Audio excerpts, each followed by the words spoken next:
Hello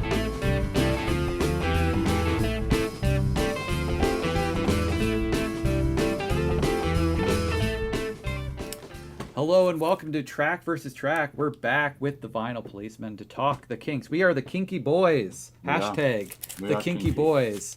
If you found us on YouTube by Googling Kinky Boys, I'm afraid you are disappointed because we are here to talk the Arista era Kinks again. I don't know how much talk has been done about this era of the Kinks. I wonder if people are like yelling at us for not doing the classic originals, but all three of us are enamored with this era, and we are talking about two albums. The first of the Aristas, is that right? First of the Aristas, fourth of the Aristas. Yeah. So quite a bit of a jump, and honestly, I don't want to dominate the conversation early on, but that sounds like two different bands to me. And that's exciting to me. Originally, I had put these like all in one playlist and shuffled it, and I have no idea how this conversation is going to go, because originally I was like, oh, I love the Sleepwalker tracks. I got bored every time one of these tracks came on, because this has a lot of variety to it. But this is much more of like a punk power pop album, and depending on the mood, it really will change which one. Mike, what were your opinions on these albums coming into this experiment? Well, I like the Arista arena rock period anyway, 6 albums, and I think coming into this, I think I kind of thought these were the two best arena rock albums, but I agree with you, Jacob, but they're also different. They're very different. For me, this is the epitome of the arena rock, and this is just some really clever songs. But I guess it's no surprise that a lot of these tracks appeared in Kinks gigs for many, many years. They're so written for as live tracks, but it's just great tracks on this. So 2 really good albums. Matt, you're holding up a greatest hits of Arista era Kinks, but how are these albums represented well on those? Is it dominating that list, that trip you got there? Well, so yeah, for sure. These are this was the Arista compilation that included songs from all 6 of those albums, and it's pretty even for the most part. But I'd say Sleepwalker gets the edge in terms of how many songs are on the Come Dancing compilation. I was showing Jacob, and I'm sure you have this too, Mike, the Celluloid Heroes compilation, which is the RCA years. And I got these 2 CDs around the same time, and I think I like overall the greatest hits compiled from the Arista years better than the greatest hits compiled from the RCA years. But maybe some of the RCA albums like Muswell Hillbillies and Everybody's in Showbiz, that's a particular favorite of mine. I know, Mike, you don't share that opinion with me, but I think some of the albums in the RCA canon are stronger than the Arista ones. But I think song for song, maybe the greatest hits are a stronger batch of tunes. Right. I haven't got that album actually, Matt. I'm not a great lover of greatest hits albums because I've always had this thing that I like the zeitgeist of the moment.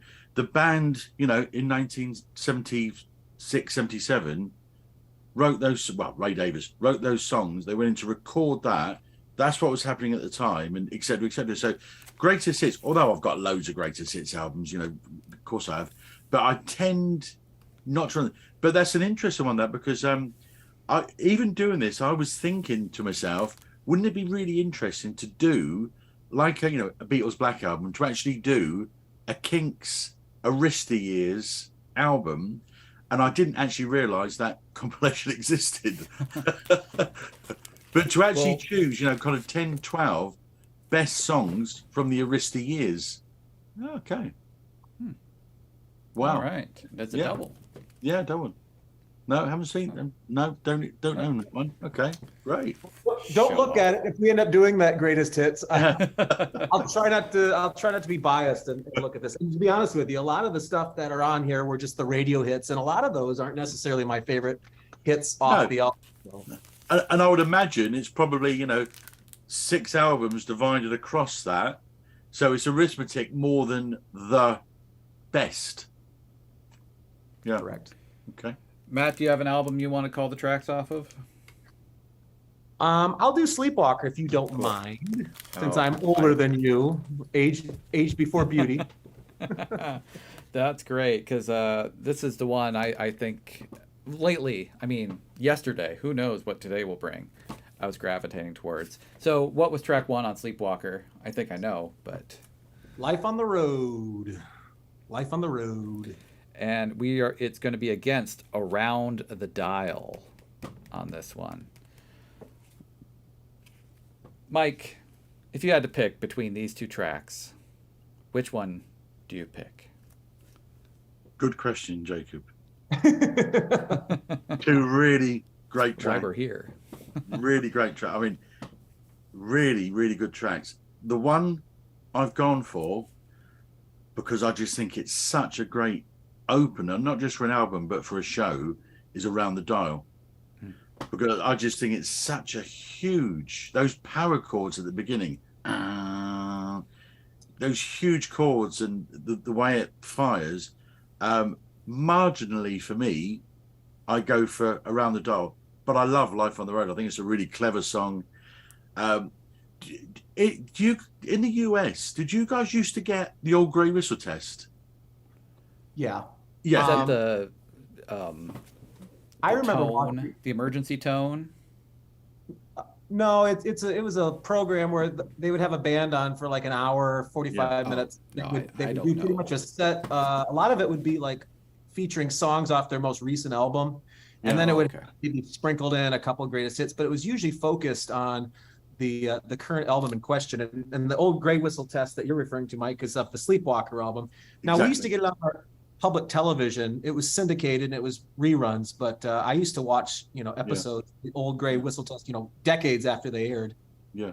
Well, and what they also used to do was you used to have a really popular DJ in this country called Bob Harris, Whispering Bob Harris. And he was a real massive, well, he still is, lover of music. And artists really wanted to go on the old Grey Whistle test because it was such street cred. It was the music show in the 70s primarily.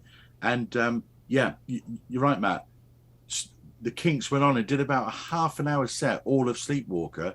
So when I listen to some of the tracks on this, Life on the Road, they just did a fantastic version of the whistle test, which is in my mind. But no, for me, Around the Dial marginally, because it's such a power opener, and for quite a few tours, I think the Kinks used to open with Around the Dial, and it's just such a great rock track.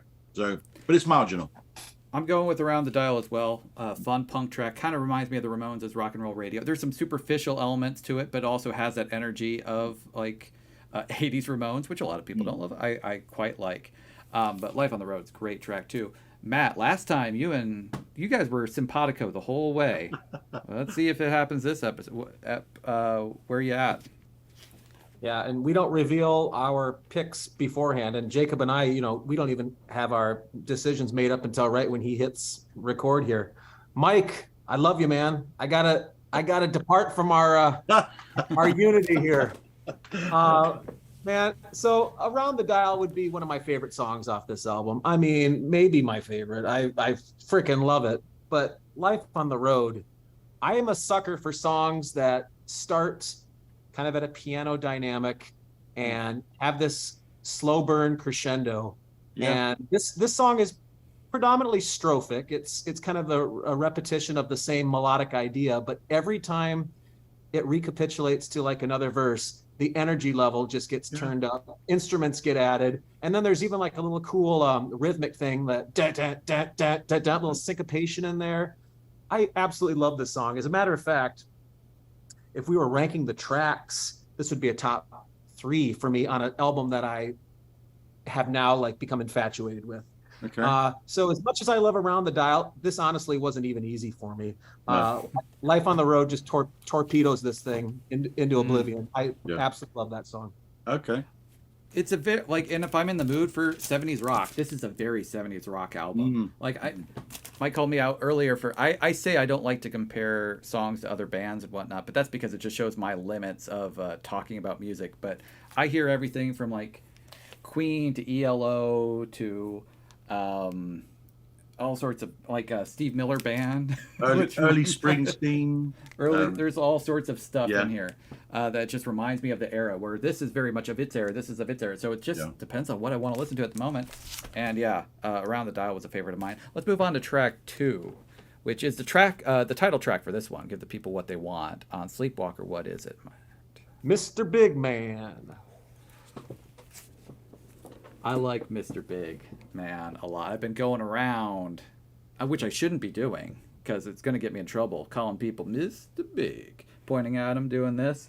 But thankfully, not. I haven't gotten fired yet. Sounds like Alice Cooper to me. It sounds like an Alice Cooper type track. That kind of glammy, big, like, and even the song structure of it. Give the people what they want is a fun, like, another punk rock ditty. I'm giving this one to Mr. Big Man, though, so I am split. How about you, Matt? Let's end with Mike this time. Yeah, Give the People What They Want kind of continues in the same vein as Around the Dial, just not as good, in my opinion. Mr. Big Man is quite a bit different from Life on the Road, so already Sleepwalker's giving you some musical variety. It's a kick-ass song. I mean, it's almost borderline like heavy, like hard rock, heavy metal. It's one of the heaviest songs, and it's set in this minor key. And then by the end, it's just ripping, and you got some great guitar work, great Ray vocals on this song. He just is really belting it out. And initially, Mr. Big Man was not one of my favorite ones. I should say neither of these track 2s were my favorites. But the more I listen to Sleepwalker, the more I really appreciate Mr. Big Man. And so, yeah, by a mile, I give it to Sleepwalker. Okay. Mike. Give the people what they want. Hey. Give the people. I could imagine pogoing to that. That'd be awesome. Oh, yeah. But for me, that is so themic, and two really good Dave Davis guitar solos in it. So arena rock, massive. And I do get what you say with these 2 albums. What mood you in? Yeah, and I guess at the moment I'm in a big guitar mood. I've been playing my Gibson Les Paul today, so that's why. But give the people what they want. That's the one for me. I mean, Mr. Big Man. Interesting enough, John Dalton, who was the bass player for Sleepwalker, he actually walked a couple of months before the end of the sessions for Sleepwalker because he got so fed up with Ray Davis taking so long and re-recording, etc., apparently, and he wanted to go off and do other things. Mr. Big Man is the only track on the album where the bass player is Andy Powell, who comes in next for Misfits, so ex-Bloodwind Pig. But for me, give the people what they want. I'm staying big. Not Mr. Big Man, but I'm staying big. Well, the album slows down a little bit for Killer's Eyes on Give the People What They Want. A track I like okay, but I'm hoping Sleepwalker will make it easy for me. What is track 3? Title track. Oh, no, it's Sleepwalker. Sleepwalker, that's an awesome ass song. Yeah, I've got nothing to add. Sleepwalker is like one of my, it was my favorite song off this album from the Come Dancing compilation. It probably, I don't know, it's definitely a top 3 for me. Absolutely love it. Even that Bob Dylan-esque part in the middle where he's like talking, where you got that little John Gosling piano interlude. And he's doing la la la, and then it kicks it back in. I'm asleep. Oh man, I love this song. Brilliant. Yes. Gonna make it 3. Gonna make it 3. First single off the album, Sleepwalker. Fantastic track. Though I must say, Sleepwalker's easy for me. Fantastic track. But Killer's Eyes, one of those songs which has really grown on me, and I find it a real edgy and clever song. But isn't it also marvelous when you go back to Kinks 60s, all this fantastic little domestic soap operas, which Ray Davis is just magnificent at writing, those 3-minute little operas. And here, when you look at all the subjects, where Killer's Eyes, all these things we're coming up to. There's some really edgy subject matter, kind of a little bit of abuse. Art Lover, I think, is very. There's that. The subjects, incredible. But now, at one, Sleepwalker. Yeah, Killer's Eyes is one of those great, little vignettes of life tracks, and Yeah. it's surprising that there's more of it on the punk rock album than the glammy 7 ones. What is track 4 on Sleepwalker, Matt? Brother. Ooh, that's another slow track, pretty one, very pretty track. Predictable. It's another kind of rocker on this one. Give the people what they want. A funny track if you actually listen to the lyrics, and I'm going to butcher it if I try, but it talks about not even being spontaneous with the wife or whatever the line is. Everything's so predictable. I have to go. I know it's the wimpier of the track, and occasionally when I'm in the mood for this album, when this one comes on, I'm like, oh, that's wimpy. I want to listen to this. But Brother is a very pretty track. I'm going to go with Brother. How about you, Mike? I think Brother is one of the best songs Ray Davies has ever written. I really rate it that high. I think it's absolutely brilliant. And the thing I love about it, I think, is that, well, I know, I just love the whole thing, the way it rolls. And some tracks, they're so good, you just repeat them. You keep on playing, you put them on a loop. Or in other tracks, you don't want to stop. You've got rambling tracks which go on and go on, and you think, I want you to stop. But Brother is one of those tracks, when Dave Davies does that really understated guitar solo at the end, and Dave Davies and Ray Davies is, the world's going crazy. I just want it to go on and on. And when it finishes, and I think it's about 5.5 minutes, sort of that, yeah. When it finishes, I think, oh, I want to hear that again. I rate Brother so highly. I think it's absolutely brilliant. Interesting enough, Clive Davis, the owner of Arista, he wanted Brother as the single off of this, but obviously Ray Davies won it, and it wasn't them. But he actually wanted it as a single. I'm not sure it's a single because it's too long, it's too sound-distracted, but I think it is an absolutely fantastic song. It's a beautiful song, but Matt doesn't always like beautiful songs. See Yesterday from the Beatles. So is he going to go with predictable? Is he going to be, or old predictable Matt picks the rocker over the ballad? So initially, I thought predictable was super cheesy and a product of its times. I thought the synth sounds were just, I use this analogy a lot, but sound like a Casio keyboard, just some cheap sample of. Yeah. Sorry, Matt, I made a note of that as well, that I really don't like the keyboard parts in some of this because, as you say, very cheap. Yeah. Very cheap. Good spot, yeah. Whereas Brother has like a very cinematic feel to it, and like you said, Clive Davis was trying to push this to be the opening single. However, I don't like long ballads. It's a long song, man. It is. So Mike, Jacob knows this, but every morning I consume music via exercise bike, and I can usually knock out a couple albums every morning. And so the last couple weeks I've been listening to both of these albums every single morning, and sometimes I flip-flop them. But for whatever reason, when Brother comes on, man, that just make it, the lethargic pace of that song and the length of that song has started to like grate on me a little bit. And I think it's a beautiful song. No, Matt, you've got to take it out of the exercise room with the exercise bike. However, glass of wine, sprawl out on the sofa, headphones, listen to Brother.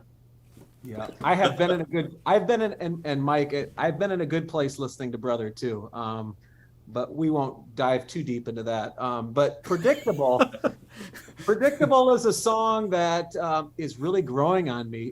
Which is weird because initially it was just like, oh, this is cheesy, pop fodder. But wasn't this the first single off of Give the People What They Want? I think Predictable was, at least in the U.S.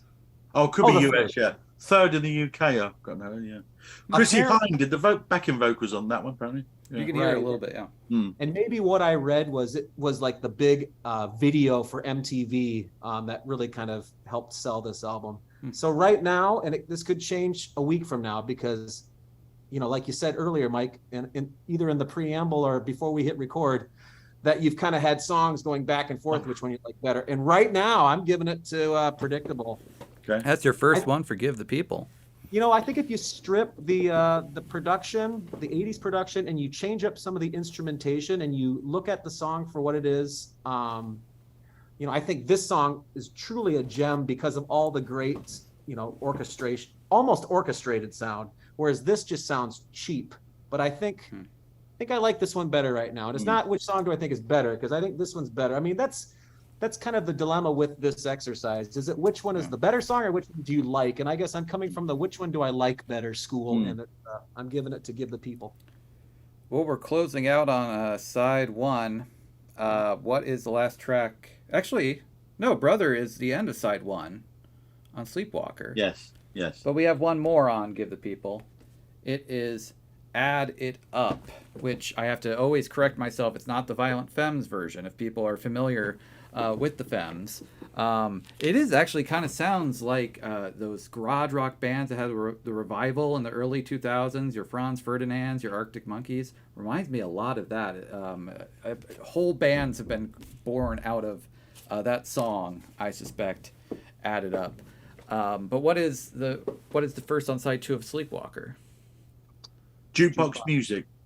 Yeah. Jukebox. Good song. This is the one that reminded me of a Steve Miller Band song, Matt, if you were curious. Yeah. I don't have a choice. I don't have a pick yet, so I'm going to make Matt pick first. All right, so this is really easy for me. Add It Up is cool, and that's funny that you said it reminded you of the you did say it reminded you of the Violent The Femmes. title is the same as a Violent Femme song. That's the only thing, and I have to always correct my brain that it's not. Add it up. When I hear Add It Up, I think of Shake It Up by the Cars. Oh, That's the Cars. I also love the Cars. Yeah. And it's got the intro of Add It Up sounds a lot like White Wedding by Billy. Idol. It's got that White Wedding introduction. I like Add It Up. I think it's an awesome song. Add it up. Oh, add it up. And it's got that kind of sneering punk gang chorus going on there. Yeah. But Jukebox music. Oh my God. What an absolute amazing song. Yes, it kind of has that Steve Miller intro to it. But, if you listen to that old Gray Whistle Test, actually, Dave is taking the lead vocals on this. He joins Ray on the chorus. It's all in jukebox music. You can hear him taking it up the octave there. Oh, my God, I love this song. This song kicks so much ass. And this is a long song, too. This is about as long as Brother. Actually, it's longer than Brother. It's 5 minutes and 31 seconds. Brother's 5 minutes and 27 seconds. But it doesn't feel long. No.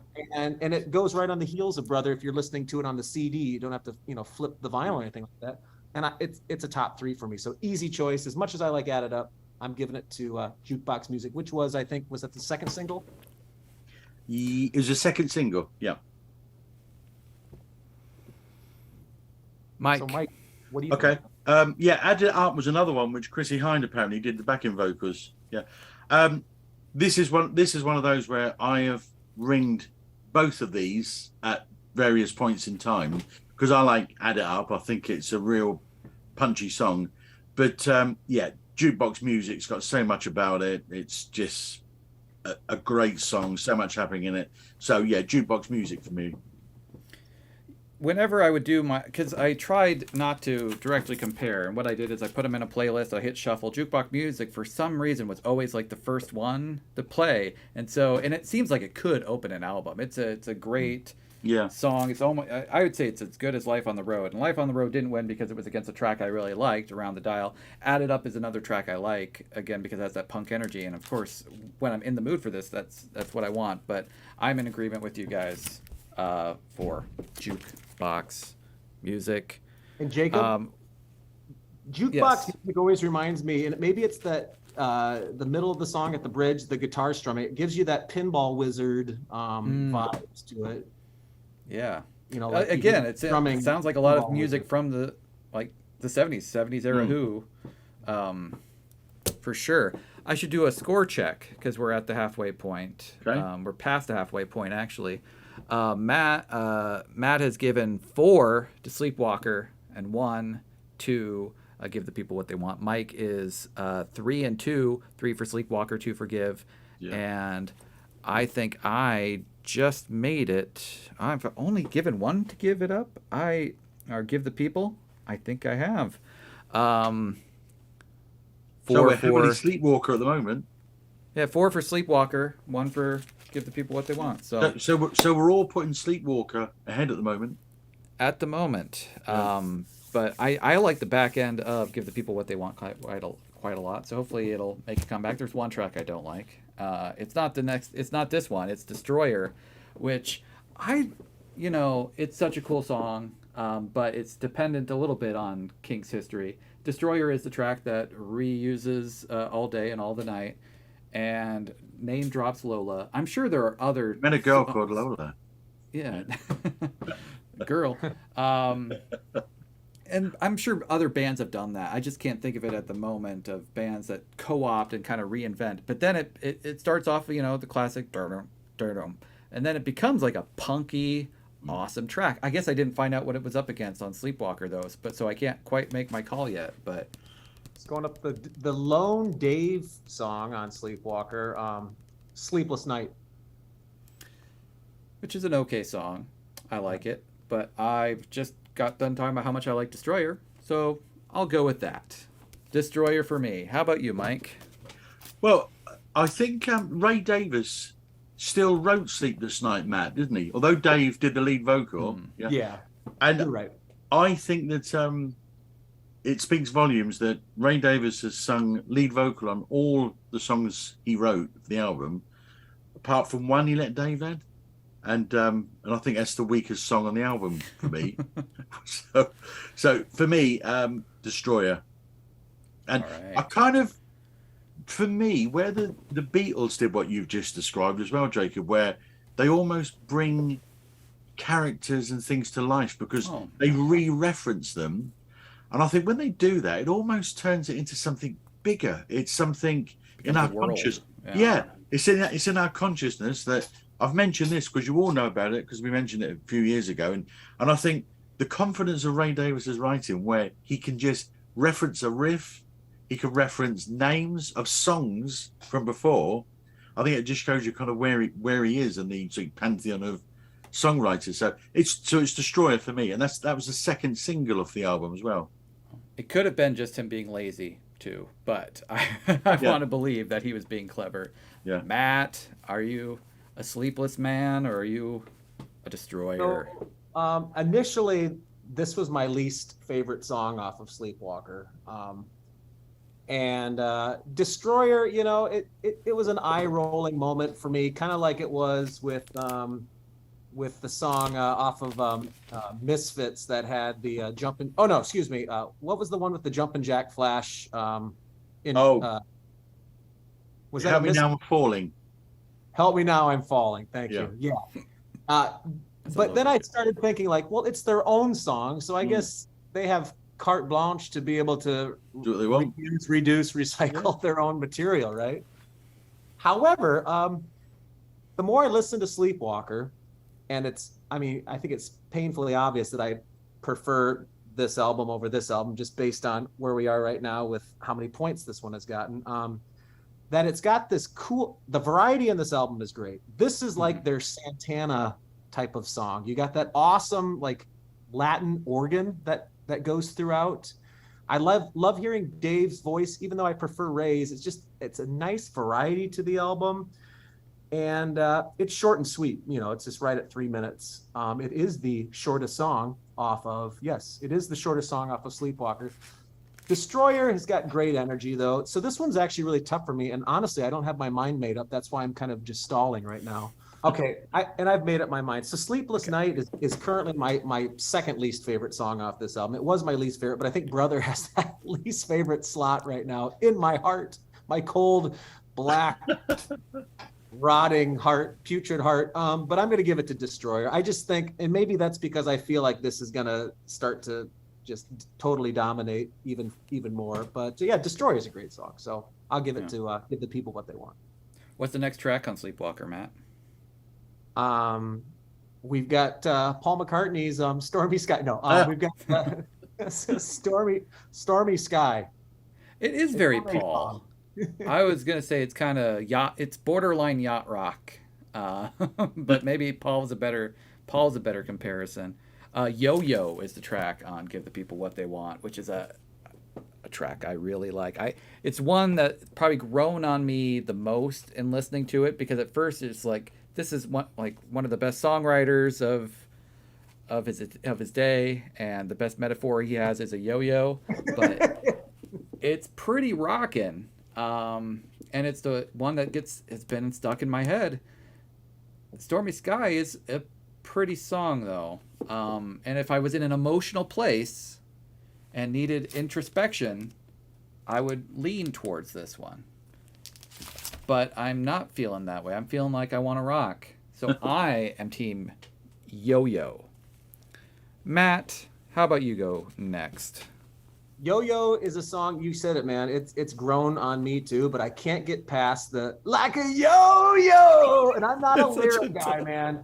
But yo-yo should never, ever, ever be a lyric in a song. No, it's not. No. Not only should it not be a lyric in a song, it shouldn't be the title of a song. I look at the back and I see yo-yo and I'm like, forget this whole album, man. That just really offends me how stupid that lyric Isn't Keith Richards got a yo-yo? I could never walk the dog. I could never rock the baby. I couldn't do any of those tricks. I couldn't go around the world. So you know what? Yo-yos can kiss my ass. No, I love Stormy. That was immature. I apologize. We're a professional podcast here. Stormy Sky, as schmaltzy as it can be. You know, I think back to that old Gray Whistle Test version where Ray just absolutely sings this, and he doesn't just sing in a light voice. At times he really pushes out that kind of Broadway bravado, that very chesty, confident sound, and I just love it. I love the dynamics in his voice. I love how he can change his voice from soft and sweet and smooth as butter to, like, you know, all by myself, you know, almost that type of just really going for it, giving it his all. So I'm going to give it to Stormy Sky. Where are you at? Look at your ego. Watch it go up and down like a yo-yo. I think the song was written about Chrissy Hine. I read somewhere. I think it was written about their relationship, the yo-yo relationship. I haven't got a problem with yo-yos. Stormy Sky's a really atmospheric song, I must say. But there's just something about yo-yo that I do like. I just like not sounding like I'm always worried that I'm the crazy one. So when someone else agrees with me, after Matt tears a song apart like that, I'm not going to have much of a defense of the next one though. It's Back to Front on Give the People What They Want. What is yeah, and then there's a cheesy little skit at the very end, which is probably what. You can't have your feet if you don't eat your pudding. Yeah, it's one of those deals. What's it against in Sleepwalker? Full Moon. Full Moon. That's another pretty song. Very pretty song. Let's let Mike go first on this one. Circles all over the place. I originally went for Full Moon, which was the B-side to Sleepwalker. I think it's a really good song. I like Full Moon. Again, really atmospheric. But Back to Front, it's just. I read some summary where somebody called it AC/DC. It is so stonking, and I love when you get a squeak with a guitar, where you get that little bit of feeling and just, and there's bits of that in it. Back to Front is probably, I don't know if you agree with me, probably the heaviest song the Kinks have ever done. I can't think of one. I mean, obviously, they all reside on Give the People What They Want, the big ones. But Yeah, Back to Front, I think that's heavy rock, and I really like it.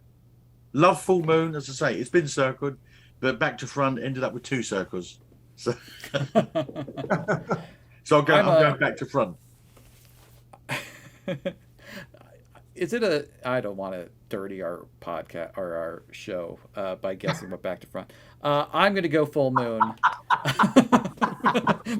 Matt's head is in the same place.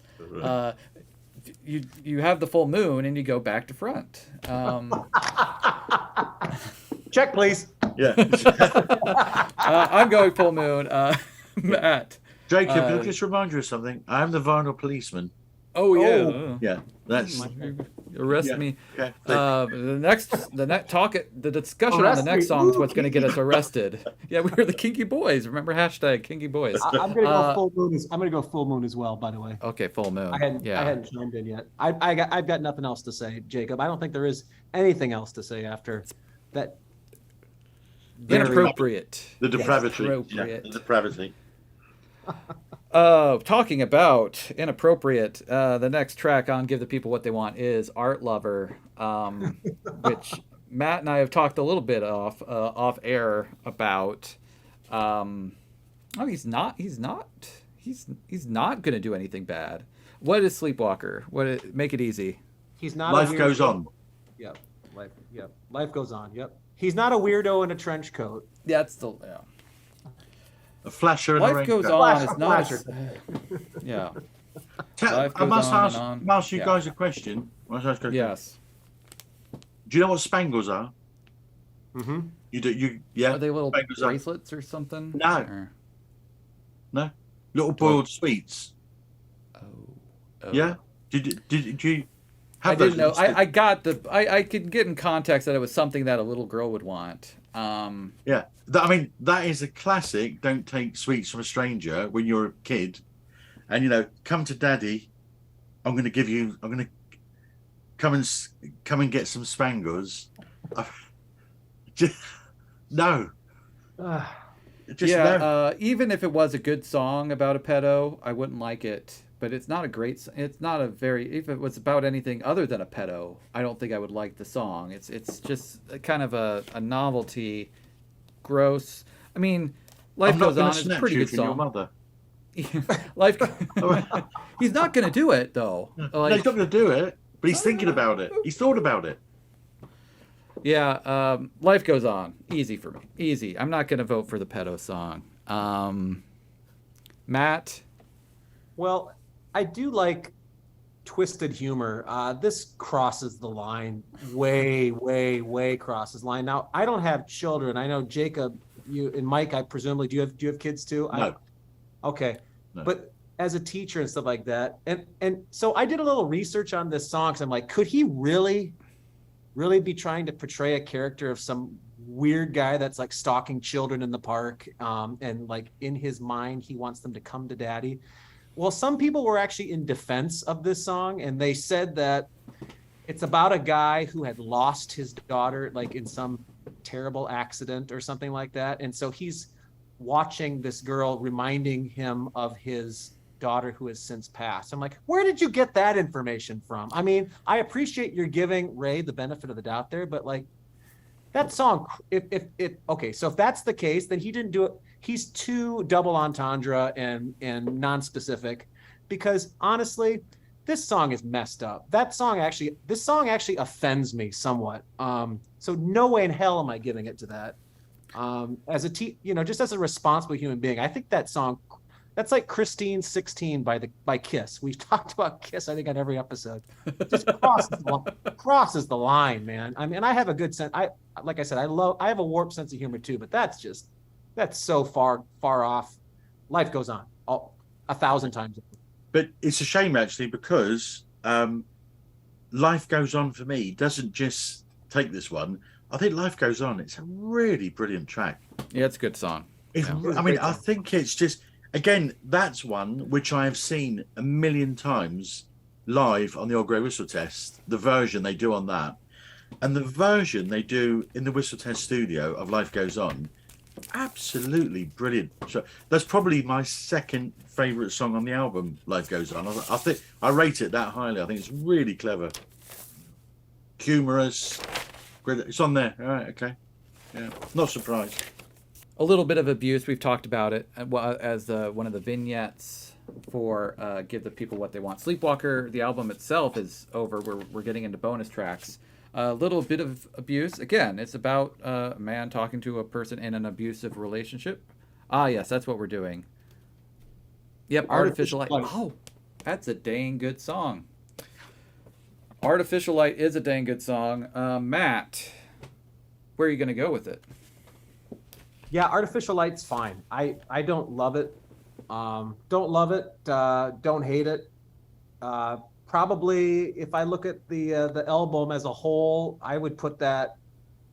Actually, I'd put that as my least favorite song up to this point. I'd put Brother and Sleepless Night over it. A little bit of abuse. I dig this song quite a bit. And generally, the penultimate track on an album, I think, is absolutely like the worst. I mean, if you look at a lot of classic albums, it's the weakest track on it. But I dare say I think this is one of my. It make the top half of this album for me. So yeah, a little bit of abuse. Yeah, Mike. I really quite like Artificial Light. I like the harmonica part. I think it's really good. I think it's a really, it's a lightweight song, but I really like the chorus. I think it's really, really catchy. I think it's a neat little song, and I do enjoy it. Little bit of abuse reminds me a lot of Huey Lewis and the News. Every time I hear it, I hear that, and that it's kind of.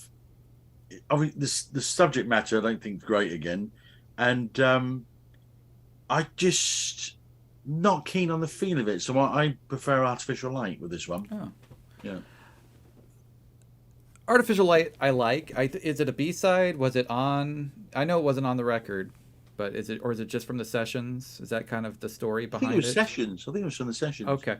I think, with the album being a little on the, I think it could have been in here and it wouldn't have been bad. It would add some more variety to it, but a little bit of abuse is just a good rocker. It keeps building and building. So I am giving the people what they want for that one. Yeah. This album ends with what I think is one of the better songs, though. It's Better Things. I believe this was a single and a hit. It was the first single of the album. First single. Okay. I hear that song and I think about a lot of the pop or power pop bands that come after this, like the Replacements and bands like that. It's more optimistic than the rest of the album. Strangely enough, it doesn't sound like it's a part of the whole, but as a single song, I think it's one of the better ones. And I say all that before I've heard what B-side we've dug up from Sleepwalker to pit it against. All right. Before I tell you that, I did look back at Artificial Light. That was actually the B-side to Rock and Roll Fantasy off of Misfits. Oh, okay. So Into the Future, but same sessions. Gotcha. Yeah. And what is Misfits songs were recorded around the same time. I mean, Mike brought that up when we did the Misfits video, but a lot of the Sleepwalker songs that didn't make Sleepwalker went on to Misfits. Yeah. Sure.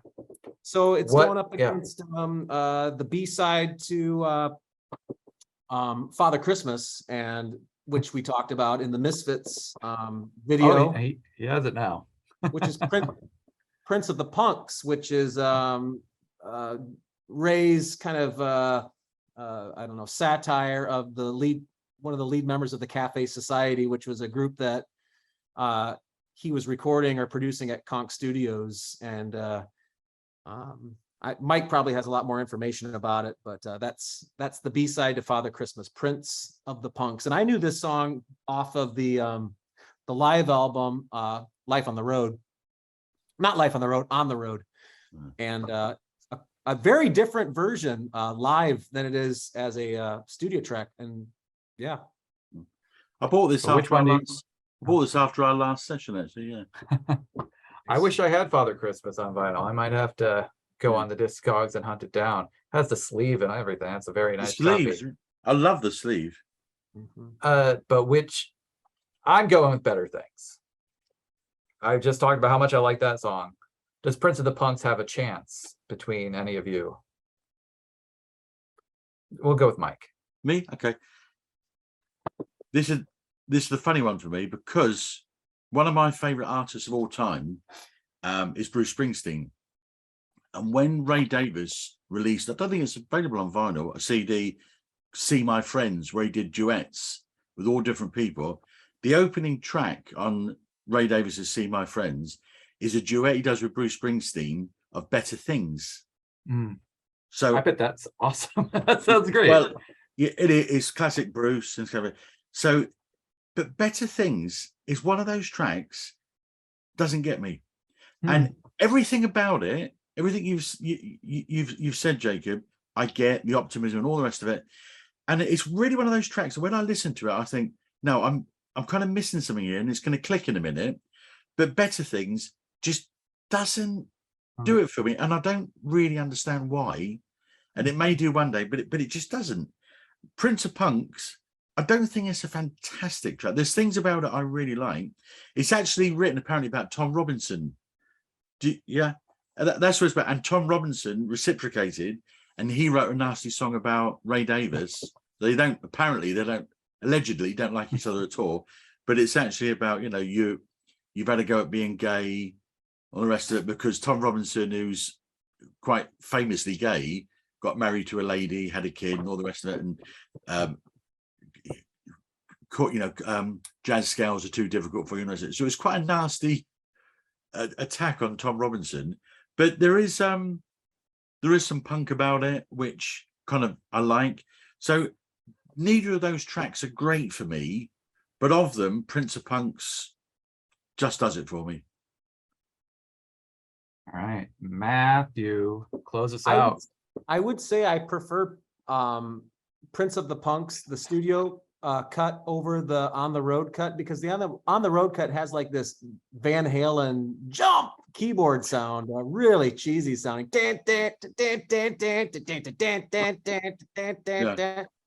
So I never really liked that song, and I had never really listened to the original version. I do quite like it. However, I'm with Jacob on this one. I love Better Things. Right.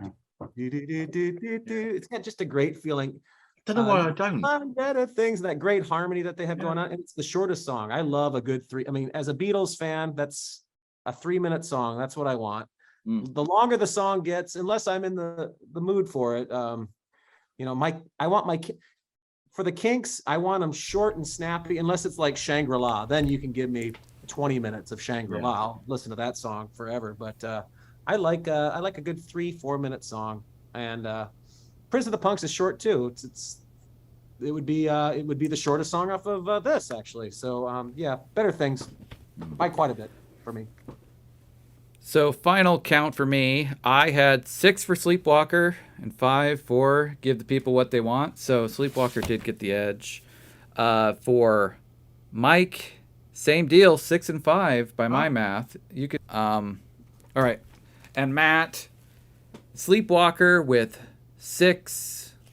7. Sleepwalker with 7. Give the People with 4. I had to do the math there. So 7-4, 6-5. So we all went for Sleepwalker. You guys didn't agree on every track, so I guess the honeymoon period is over between the two. Never. Here we go. We've promised. Yep, the Kinky Boys will return in part 3. Hashtag the Kinky Boys. Put it on the tweets. Let people know we're out here talking the Arista albums. Until then, I need to listen to these albums. I haven't done that yet. We are the Kinky Boys. Thank you for watching. Please like, rate, and subscribe. And pick up these albums. They're pretty cheap.